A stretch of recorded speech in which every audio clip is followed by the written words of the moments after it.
Dissecting the Sixers center position.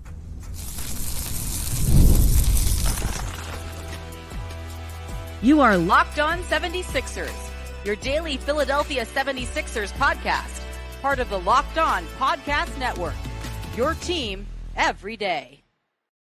Thank you for making Locked On 76ers your first listen every day. We are free and available wherever you get your podcast and on YouTube. Part of the Locked On Podcast Network, your team every day. Today's episode is sponsored by Gametime. Download the Gametime app, create an account, and use the code LOCKEDONNBA for $20 off your first purchase. Hi, I'm Keith Pompey, and as you can see, I'm going solo today. Right now, the show is undergoing a little bit of a transition, so tune in Monday morning. We'll have kind of sort of a new version of the show.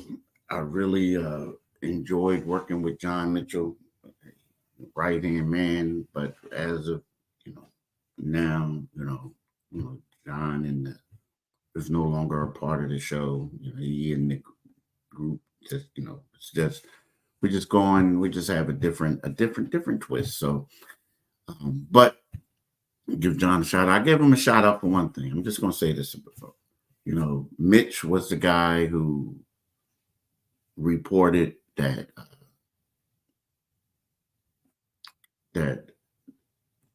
the stadium, the arena, that the mayor was going to basically agree to it. It happened. Both of us also had sources saying that PG was coming here, and we broke both of those things here on this podcast. So I really enjoyed working with him for this year, but now we're going in kind of like a different direction, different show.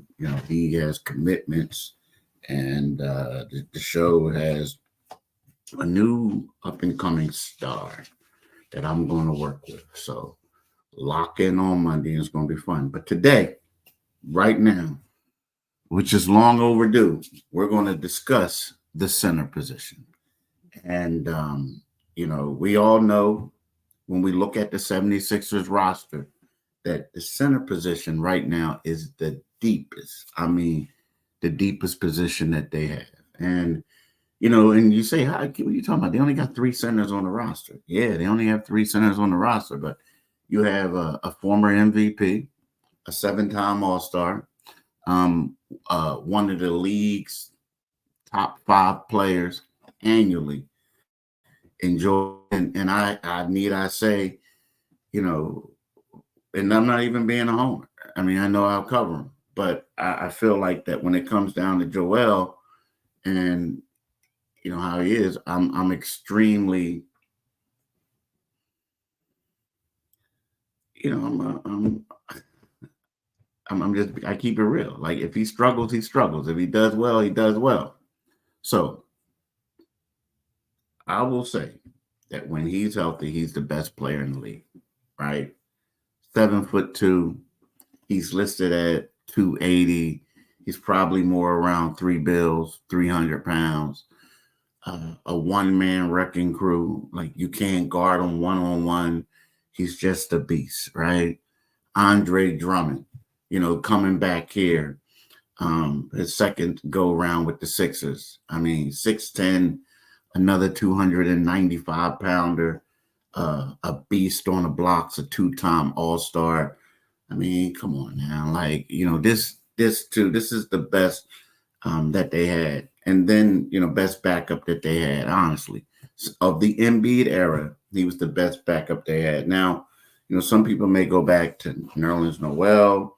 When he was here, it was a little different twist, but some people may, talk about other centers, but Drummond was by far the best center. Now, when we look at the overall center position, it's the deepest position on the roster. I don't think that this is the best as far as deepest center position that they had since I've been here, right?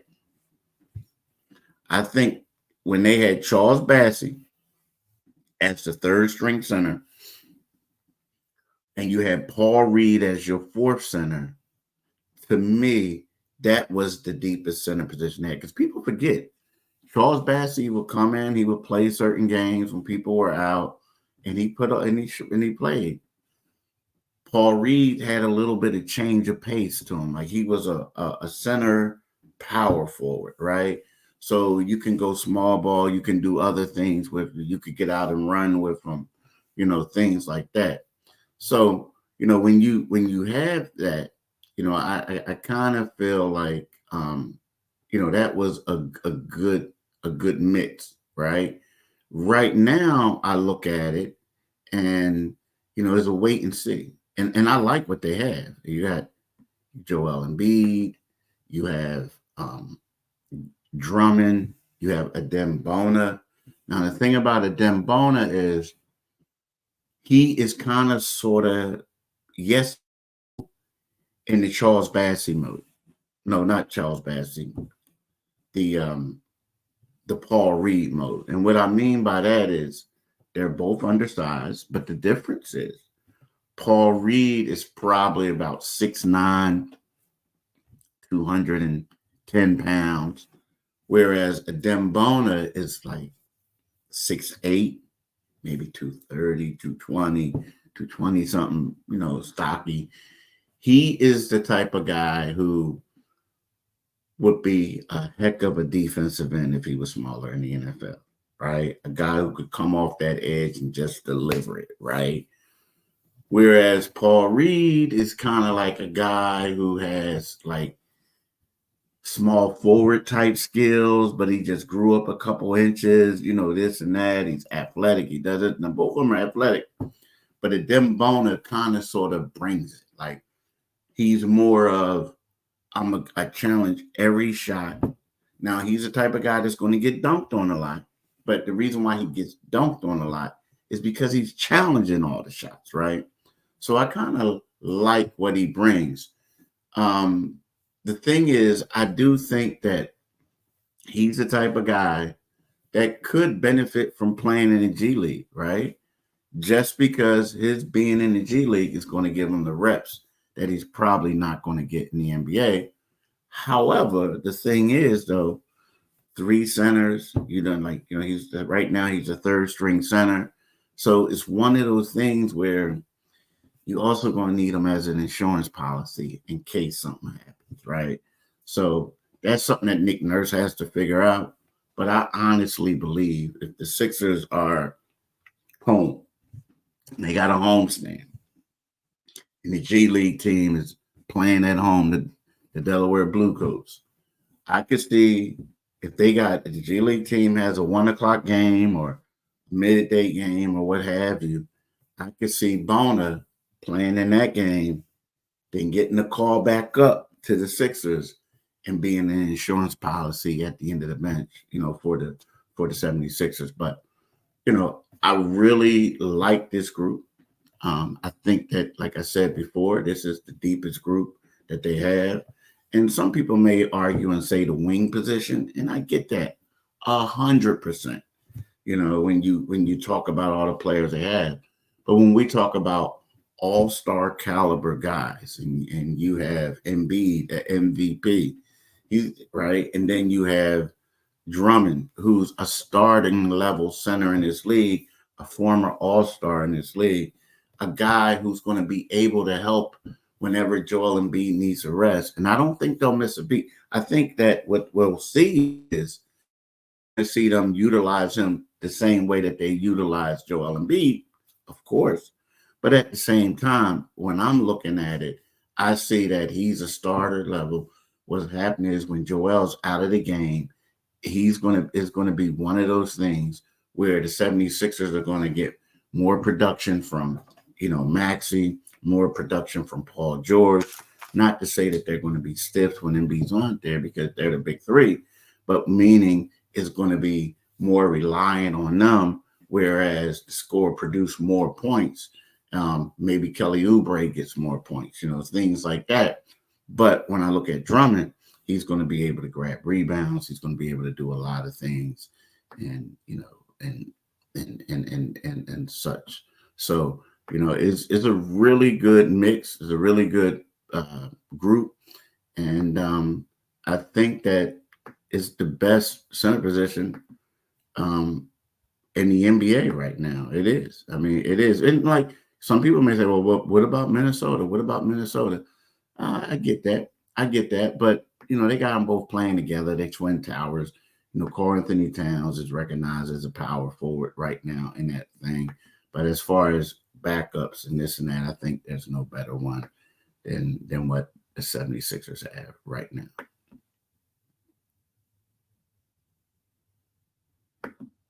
Hey, I would like to talk to y'all about FanDuel. Hey, NFL fans, you can start the season with a big return on FanDuel, America's #1 sportsbook.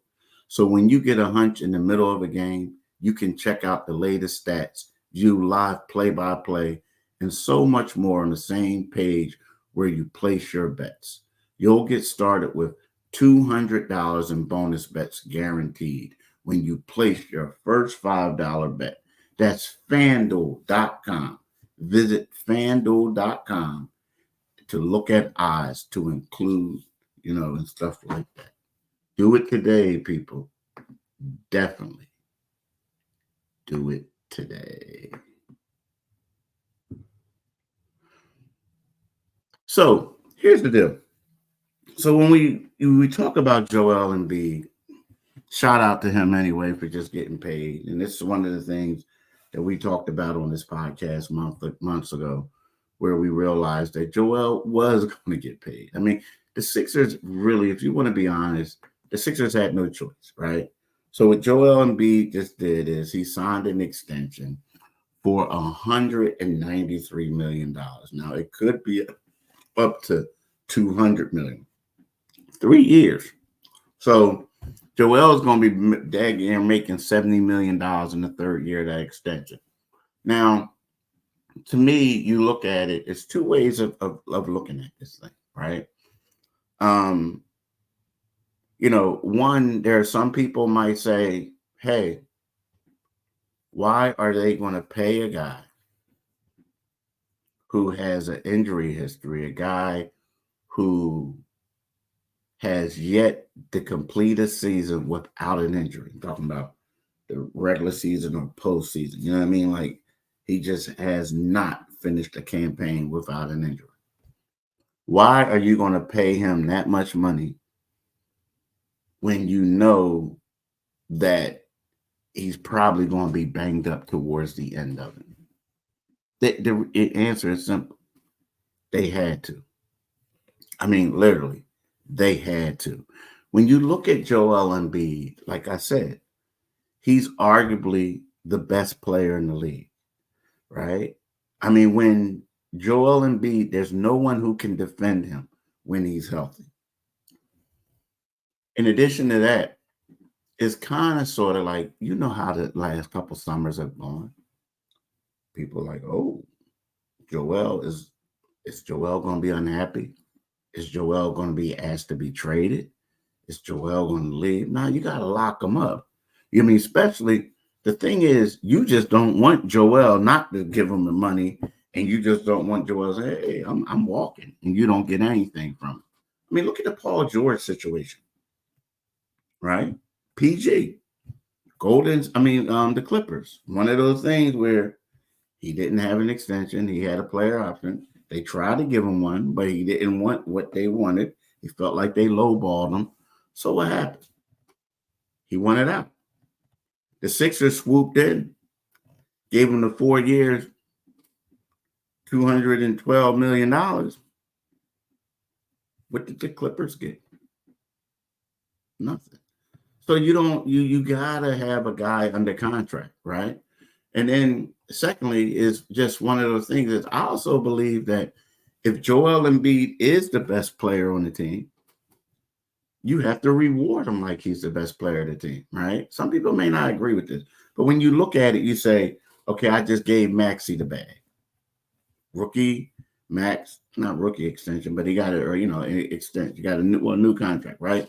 He got a new deal, not an extension, but a new deal, right? Max, Paul George, Embiid's the alpha dog. He gets paid, right? He deserves it. Now, when we look at it, $500 million players in this league, Embiid's 1 of 5. In that group, you have, or included in that group is Kevin Durant, and Steph Curry is included in that. LeBron. So when you have stuff like that, we say to ourselves, like, okay, Joel, you wanted to get paid. You done won a gold medal.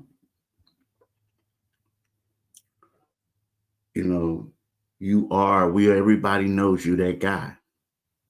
But in the past, bruh, you always felt like you had something to prove. You always felt like you had to go out there. Knew you shouldn't be playing. You knew you shouldn't be playing because you were injured. You needed time to rest. Look, bro, we got PG now. You got paid. You ain't got nothing to prove. It's your team. We're telling you that this is your team, right? You sit back, relax, chill, take some time off because we're going to need you in the playoffs. We're paying you like to let you know that you are the man. And so Joel's like, I ain't nothing to prove. I just want to win. Because let's be honest, y'all. We all know that Joel can score a lot of points. He has 70 points. We all know that he can put up video game numbers all over, rebounds, blocks, all that, like Wilt Chamberlain. But we don't know if he could get out of the second round. We don't. So this is an opportunity for him. And they're paying him such that, like, dude, forget all that. We got to get you healthy and ready for the playoffs. And we're paying you to let you know how much we appreciate you. So, you know what I mean? We got Drummond now. We got all this. Forget the outside noise. You ain't got to compete against everybody. You don't have to do stuff. Because, see, here's the thing, y'all. The outside noise is real, though. And the outside noise also got Joel in trouble. Think about this. Last year, when he didn't go and play in Denver, people called him scared. Said the dude was ducking the Joker, Nikola Jokic. Saying all types of traps, right? So what does he do? A couple games later, he comes back against the Golden State Warriors in San Francisco. And for the life of me, I don't know why he stayed in the game that long. And what happened? He suffered a knee injury, made it worse. Because what? Because of the outside noise and the pressure. Now they got all these other people coming in, helping them. Drummond, PG, and the team is paying them royally. Forget that. Joel is you can say a first ballot dude. He a first ballot Hall of Fame. He don't need that. He don't need to do that. He just doesn't. And they had no choice. For me, they had no choice of paying him, letting them know how much he's worth. And I hope and pray for him, for his career, and I hope and pray for the Sixers that he realizes that he doesn't have to go out there and do that, and that the thing that he needs to focus on more so than anything else is winning a championship. But first, you got to get out of the second round. And that's real. He got to get out of the second round. So forget the noise, forget all that other stuff, and just come out here and play to the way that he know he can. That's all I'm gonna say about that whole situation. That's it. You know, I like Gametime. Do you? See, the thing about Gametime, it has a new feature called Gametime Picks that makes getting tickets for your favorite live events even more easier. Gametime Picks filters out the fluff to show you only incredible deals on great seats so you don't have to waste time searching through thousands of tickets, right? I got a super deal. It's crazy. I'm just going to tell you how it is. So, my daughter played in the volleyball national championships, and it was in Vegas, right? So what happens is what we do is we go and we're like, okay, we're going to get these tickets. Go to the game. It was the Aces playing the Dallas Wings. So I'm like, we're going to go to this game. And I look at it, I'm like, whoa, this is expensive. This is like NBA type prices. Like, yo, this stuff is crazy, right? I'm talking about great seats, but it was really expensive. So what we did is we go to Gametime, and next thing you know, we search for some deals, and all of a sudden, boom, we got it at a discounted price. I'm telling you, I had to like snap it up. And I was calling people saying, yo, when you do this, I'm telling you, make sure you go to Gametime. And it was fun. I mean, the last night, we were watching the game last night. And my daughter and I, after we got home from her volleyball match, high school, and we were talking about going back there and seeing another game. She's a Dallas Aces fan now. Not Dallas Aces, Las Vegas Aces fan now. So that's what we're going to do. So what you need to do is download the Gametime app, create an account, and use the code LOCKEDONNBA for $20 off your first purchase. Terms apply. Again, create an account and redeem code LOCKEDONNBA for $20 off your first purchase. Do it today, people. Definitely do it today. Now, I want to talk about Drummond. So the reason why Drummond is such a good fit for the Sixers, two reasons. The one we just touched on about Joel, right? Giving him a breather. But the second reason is he also fulfills a major need. And that need is rebounding. The Sixers used to get destroyed on the glass, especially when Embiid was out of the game. Not only that, it was kind of like oftentimes they looked extremely unplayable when Embiid was off the floor. Like it was, they would have a lead, and then all of a sudden it was kind of like you're waiting. Okay, now they blew this lead in like 5 minutes the last time. Let's see if this other team can do it in 4 minutes and 50 seconds, right? You know what I mean? It was just one of those things. And now you have a guy like Drummond who comes in, he knows his role, he's comfortable in his role, which I got to commend him for because he could be a starter on most teams, right? So he's going to come in. We know that he's a multi-time rebounding champion. It's 3. We know that he has a wide body. We know that he's beloved by Philly fans. They used to boo him. They say, people forget about the rivalry that him and Embiid had. I don't know how real it was, if it was made for TV or whatever, but it was a rivalry, right? So now you have that. And he's going to, every time he's in, he's going to try to grab as many rebounds as he can, as many. And he's going to outlet the ball, find PG, find Maxey, Kelly Oubre, Cutton, all these guys. And he's going to have a lot of success. And I think that's going to be huge. And the one thing that I'm really looking forward to is seeing a lineup with Drummond and Embiid in there together. Because I saw the lineup that they had with Embiid and Paul Reed last year, and it looked good against the Memphis Grizzlies when they did that. It didn't look so, it didn't go as well when they went up against another team later on in the season, right? It just didn't. And, the thing is, it's like, because what happens is, that's lineup, what's going to happen with Embiid is going to free him up. And he's going to play the four. We all know that Embiid has guard-like skills, perimeter skills. He can shoot the three. He can take you. He can move. He can quick and great lateral movement, the whole nine.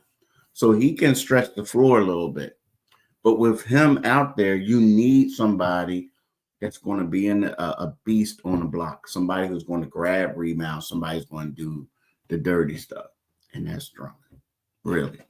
And I think the fact that you have that lineup, let's say when you go to Minnesota and you play Minnesota, and again, that's a Western Conference team, but if you play Minnesota, and I'm not saying they're going to start that lineup, but I could see the Sixers going to that and Minnesota having problems.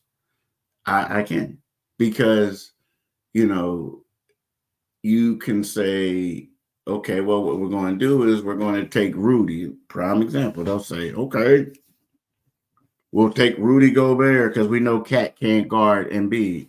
So we're going to take Rudy Gobert and you're going to guard Embiid. And he showed that he had struggled against him recently. Before he used to have really good success, but recently he struggled against him. So what that does is you take your best defender and put him on Embiid. And now you got Cat trying to guard the bulky dude down low. Who do you think is going to get all the rebounds? Who do you think is going to get all the boards? Who's going to do all this? You see? So when you look at it, I honestly think that this is where the Sixers are going to have a lot of success at against teams like that, right? And I think that a lot of teams could be in trouble when they see that lineup. I really do. I really do.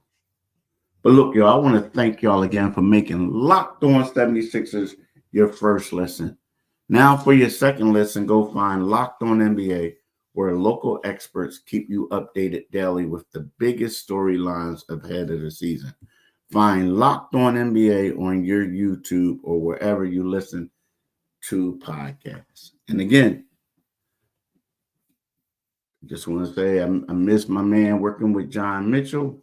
I wish the brother a lot of luck moving forward in what he does.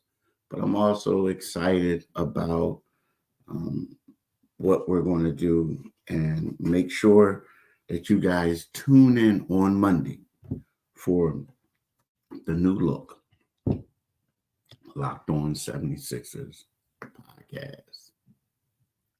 Peace, deuces, avadurch, and all that good stuff.